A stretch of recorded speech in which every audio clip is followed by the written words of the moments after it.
আসসালামু আলাইকুম রহমতুল্লাহ বরকাতু। আলহামদুলিল্লাহ ওয়াসসালাতু ওয়াসসালামু আলা রাসূলিল্লাহ আম্মা বাদ। প্রিয় দর্শক শ্রোতা, আজকে আপনাদেরকে যে বিষয়টা জানাবো সেটা হচ্ছে আপনি কিভাবে বুঝবেন আপনার বাসা বাড়িতে জিনের বসবাস আছে কিনা, সেটা আপনি কিভাবে বুঝবেন। 10টি আলামত আমি বলে দিব।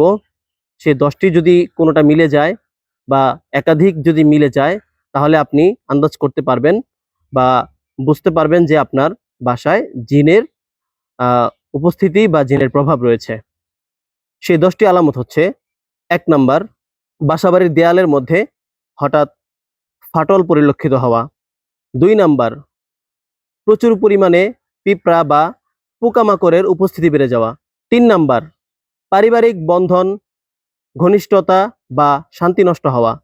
4 নাম্বার, অসুস্থতা বা বিভিন্ন সমস্যায় জর্জরিত হয়ে একের পর এক লেগেই থাকা। 5 নাম্বার, পরিবারের সদস্যদের মধ্যে রাগ বেড়ে যাওয়া, প্রচুর গালিগালাজ, অশ্লীল ভাষা বা খারাপ আচরণের বহিঃপ্রকাশ ঘটা। 6 নাম্বার, বাড়িতে বসবাসরত বাসিন্দাদের মধ্যে পরিষ্কার পরিচ্ছন্নতার ব্যাপারে উদাসীনতা বেড়ে যাওয়া। 7 নাম্বার, বাড়ির বিভিন্ন স্থান থেকে এমন দুর্গন্ধ বের হওয়া যা ভীতি সৃষ্টি করে, যেমন তীব্র আষ্টে গন্ধ, প্রস্রাবের গন্ধ বা ময়লার স্তূপের দুর্গন্ধ। 8 নাম্বার, বাড়ির সদস্যদের মধ্যে অলসতা বেড়ে যাওয়া। 9 নাম্বার, আগে খাবার রান্না করলে সুস্বাদু হতো, কিন্তু এখন সেই একই পদ্ধতিতে রান্না করার পরেও স্বাদ পাওয়া যায় না।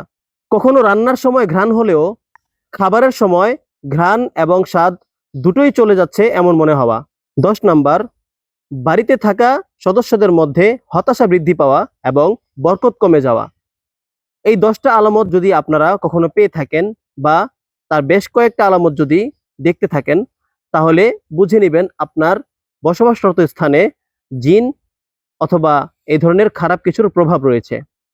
আশা করি আপনারা এই ব্যাপারে সচেতন থাকবেন। যখনই এরকম কোনো কিছু বুঝতে পারবেন, দেরি না করে অবশ্যই বিজ্ঞ আলেমদের বা রুকাইয়া চিকিৎসা যারা করতে পারে তাদের শরণাপন্ন হবেন। আসসালামু আলাইকুম ওয়া রাহমাতুল্লাহি ওয়া বারাকাতুহু।